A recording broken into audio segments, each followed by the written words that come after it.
ఈ పని ఇది వెంకటాచల వైభవం. మొట్టమొదట కపిల తీర్థాన్ని దర్శనం చెయ్యాలి.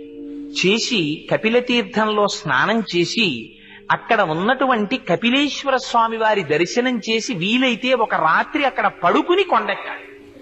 ఎందుచేత ఈ మాట చెప్తున్నానంటే దీన్ని పురాణంలో ఎంత స్పష్టంగా మాట్లాడారంటే, వెంకటేశ్వర స్వామి వారు ఎంతటి సనాతనులో క్రింద ఉన్నటువంటి లింగ స్వరూపాన్ని పొందినటువంటి ఈశ్వర స్వరూపం, శివకేశవులని రెండు ఉంటాయా?